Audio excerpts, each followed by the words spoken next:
ESPN Analytics gives the Steelers just a 32% chance to make the playoffs. RC, what do you make of this situation with Mike Well, I think the first thing is, and I fought with Steeler fans for years on social media. Last night was the first time I understood them. Last night was the first time I looked at the product on the field and said, okay, in preparing this team and getting this team to go play, Mike Tomlin failed tonight. I also loved Aaron Rodgers' answer when they tried to bait him into saying something about Coach Tomlin. The players do have to play better. And here's that example. They lined up and ran the same run play over and over and over again. And at some point, somebody has to dig their heels in the ground and say, I'm going to take off running, and nothing is going to stop me until I feel a face mask of a Buffalo Bill. A Cam Hayward who did get in the backfield on one of those plays. You got to do that over and over and over again. TJ Watt, who I know has pride, who is a Hall of Famer, you got to put your face mask on somebody else's face mask until they stop wanting to hit you.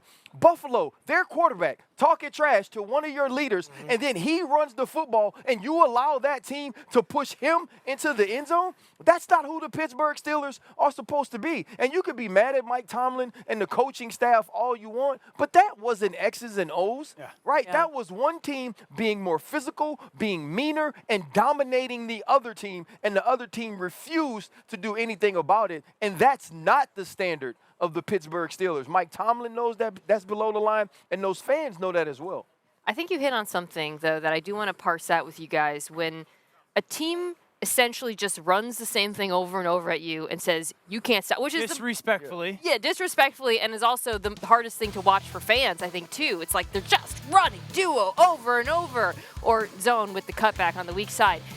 How much of that do you put to talent versus coaching? Because going back and watching all the runs, multiple Steelers just completely getting dominated at the point of attack or on the backside, bad eye discipline. And we're talking about the defensive line and the backers getting blocked down, but really the DBs. The Buffalo may not have a group of world beaters or receivers, but boy, they were blocking them down, Shavers and Shakir and company. So when you look at that, it's such a team-wide failure against a specific type of run. Do you blame the coaches to some degree? I'll answer before Peter jumps in. My perception would be it's not just happening on game day. If it's happening on game day, that's kind of what I'm asking. It's happening in practice. Right.